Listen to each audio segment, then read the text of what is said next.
بسم اللہ الرحمن الرحیم۔ السلام علیکم معزز طلباء کرام، آپ سب کیسے ہیں؟ آج ہم تفسیر بیضاوی کے سبق نمبر 87 کو پڑھیں گے۔ آج کے ہمارے سبق کا عنوان ہے تمام اشکالات کے جوابات۔ آج کے ہمارے سبق کی عبارت شروع ہوتی ہے لِأَنَّا نَقُولُ هَذِهِ الْأَلْفَاظ سے۔ تو آئیے آج کے سبق کی عبارت پڑھ کے اس کا ترجمہ کرتے ہیں، اس کے بعد اس کی وضاحت کی طرف پڑھتے ہیں۔ مصنف علیہ رحمہ لکھتے ہیں لِأَنَّا نَقُولُ إِنَّ هَذِهِ الْأَلْفَاظَ لَمْ تُعَدْ مُزِيدَةً لِلتَّنْبِيهِ وَالدَّلَالَةِ عَلَى الْإِنْقِطَاعِ والاستئناف يلزمها وغيرها من حيث إنها فواتح الصور ولا يقتضي ذلك ألا يكون لها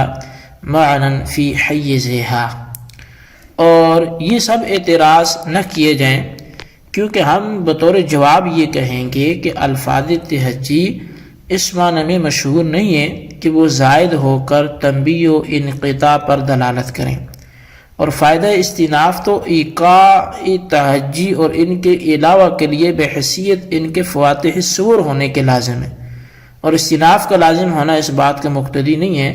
کہ ان کے فی حد ذاتی ہی کوئی معنی نہ ہوں۔ وَلَمْ تُسْتَعْمَلْ لِلْاخْتِصَارِ مِنْ كَلِمَاتٍ مُعَيَّنَةٍ فِي لُغَتِهِمْ، اور الفاظ تہجی عربی زبان میں اس معنی کے لیے مستعمل نہیں ہے کہ ان کو کلمات معینہ طویلہ سے بطور اختصار لے کر ان سے ان کلمات کی طرف اشارہ کیا جائے۔ اما الشعر فشاذ واما قول ابن عباس فتنبیہ علی ان هذه الحروف منبع الاسماء ومبادئ الخطاب وتمثيل بامثلة حسنة، الا ترى انه عد كل حرف من كلمات متباينة لا تفسير ولا تخصيص بهذه المعاني دون غيرها اذ لا مخصص لفظا ومعنى۔ اور رہا پیش کردہ شعر تو وہ تو شاذ ہے، اور بہرحال حضرت ابن عباس رضی اللہ تعالیٰ عنہ کا فرمان تو اس میں اس بات پر تنبیہ کرنا مقصود ہے کہ یہ حروف اسماء حسنہ کا منبع اور خطاب باری تعالیٰ کے مبادی ہیں، اور پھر آپ نے اس کی اچھی اچھی مثالیں بیان فرما دی۔ تو تم دیکھتے نہیں کہ ایسا کوئی حرف نہیں کہ جس کو حضرت ابن عباس رضی اللہ تعالیٰ عنہ نے مختلف کلموں سے ماخوذ شمار نہ کیا ہو۔ حضرت ابن عباس کے مقصود تفسیر کرنا نہیں، اور نہ ہی یہ مقصود ہے کہ حروف انہی معانی کے ساتھ مخصوص ہیں، ان کے علاوہ پر دلالت نہیں کریں گے، بلکہ اس لیے کہ کوئی قرینہ تخصیص نہ تو لفظ موجود ہے اور نہ ہی معنی موجود ہے۔ ولا بحساب الجمل فتلحق بالمعربات والحدیث لا دلیل فیہ لجواز انہ تبسم تعجبا من جہلہم، اور نہ ہی یہ الفاظ تہجی جو ہیں یہ مدت اقوام کے لیے وضع کیے گئے کہ انہیں معرب کلمات کے ساتھ لاحق کر دیا جائے، اور پیش کردہ حدیث میں معترض کے لیے کوئی دلیل نہیں ہے، کیونکہ ہو سکتا ہے کہ نبی علیہ السلام یہود کی جہالت پر متعجب ہو کر تبسم آپ نے فرمایا ہو۔ وجعلها مقسما بها وان كان غير ممتنع لكنه يحوج الى ازمار اشیاء لا دلیل علیہا، اور ان حروف کو مقسم بنانا گو ممتنع نہیں، مگر اس صورت میں اتنی چیزوں کو مقدر ماننا پڑے گا کہ جن پر کوئی دلیل قائم نہیں ہے، یعنی کہ اگر وجعلها مقسما بها وان كان غیر ممتنع، کہ ان کو مقسم بنانا اگرچہ معنی نہیں ہے لیکن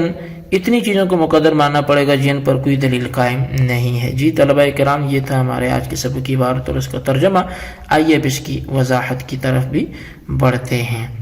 لأن نقول سے قاضی صاحب تمام اشکالات کا جواب دے رہے ہیں۔ اولاً ان اعتراضات کا جواب دیں گے جو ان القول بانہا سے پہلے بیان کیے گئے، اس کے بعد ان القول سے جو 3 اعتراضات کیے گئے تھے تو ان کا جواب دیں گے۔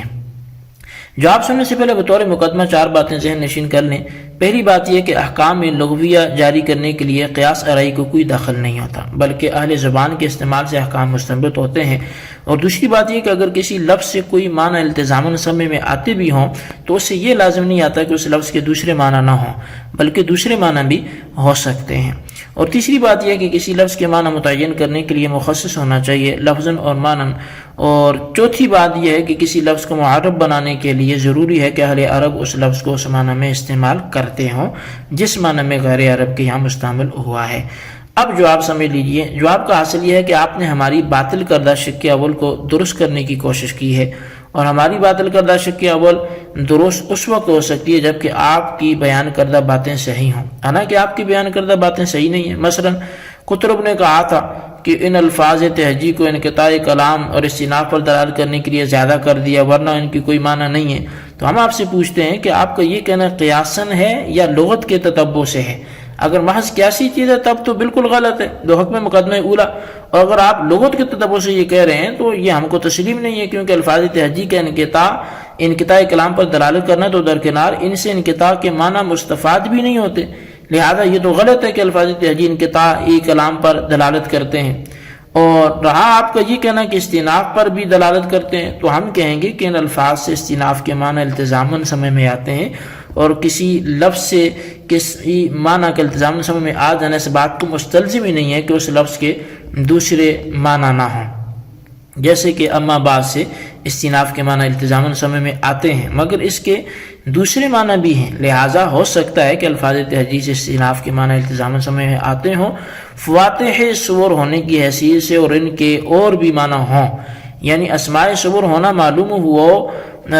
اسماء صور ہونا تو معلوم ہوا کہ الفاظ تہجی کا مفہوم للمعنی نہ ہونا باطل ہے، اور جب یہ باطل ہو گئے تو پھر الفاظ تہجی کا اسماء صور ہونا یہ ثابت ہو جائے گا۔ اور پھر ولم تستعمل سے دوسرے اعتراض اور حضرت ابن عباس کے قول سے چند اقوال سمجھ میں آتے تھے، ان سب کا جواب دیتے ہیں۔ جواب دیتے ہوئے فرماتے ہیں کہ آپ نے یہ جو کہا کہ ان الفاظ تہجی کے ذریعے کلمات طویلہ کی طرف برسبیل اختصار اشارہ کیا گیا ہے، تو ہم پوچھتے ہیں کہ کلام کو مختصر کر کے ان کی طرف ان الفاظ سے اشارہ کرنا محض قیاسن ہے یا اہل زبان کے کلام میں مستعمل ہے؟ اگر آپ کہیں کہ قیاسن ہے تب تو غلط ہے بحکم مقدمہ اولا، اور اگر دوسری شک بھی ہو تو پھر بھی باطل ہے، کیونکہ یہ معنی کلام عرب میں مستعمل ہے ہی نہیں ہے۔ تو اور رہا آپ کا شعر، تو ہم کہیں گے کہ وہ شعر تو شاذ ہے، کیونکہ استعمال کے لیے ضروری ہے چند موقعوں پر پایا جانا، صرف ایک شعر استعمال کے لیے کافی نہیں ہوگا۔ اور رہا حضرت ابن عباس رضی اللہ تعالیٰ کے قول کا جواب، تو اس کے لیے دو باتیں سمجھ لیں۔ اول یہ کہ تمثیل کہتے ہیں توضیح ممثل لہو کو، اور توضیح کے طور پر ایک ممثل لہو کی چند مثالیں ہو سکتی ہیں۔ دوم یہ کہ تفسیر کہتے ہیں قطعی طور پر کسی معنی کو متعین کرنا اور اس لفظ کو اس معنی کے ساتھ خاص کرنا۔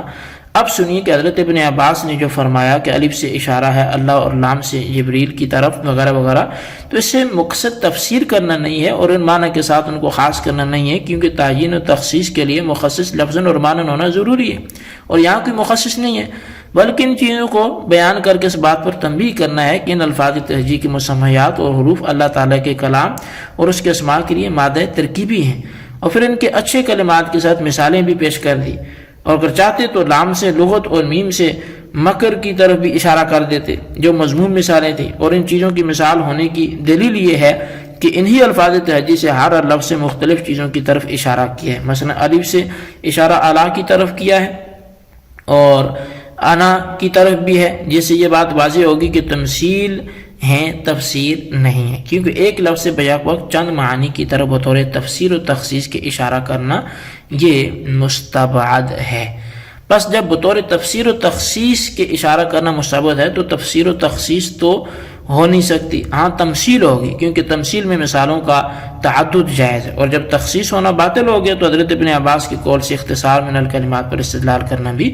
باطل ہے، کیونکہ استدلال تو اس وقت ہوتا جبکہ حضرت ابن عباس نے ان الفاظ تہجی سے ان کلمات کی طرف اشارہ کر کے تخصیص کا قصد کیا ہوتا۔ اور پھر نہ ہی آپ اس کو یہ قیاس کر سکتے ہیں، یعنی پانچویں قول کا جواب علاب حساب الجمل سے دے رہے ہیں کہ آپ یہ کہیں جی کہ یہ دیکھیں وہ صحابی جمل جو کیا تھا، تو آپ کا یہ قیاس کر رہے ہیں یا کلام عرب کے استعمال کے تابع ہو کر رہے ہیں؟ اگر قیاس کر رہے ہیں تب تو یہ سرے سے باطل ہو، اگر کلام عرب کے تتابع سے کر رہے ہیں تو لغت عرب میں یہ الفاظ تہجی حساب جمل کے معنی میں کہیں بھی مستعمل نہیں ہے، اور جب مستعمل نہیں ہے تو پھر معرب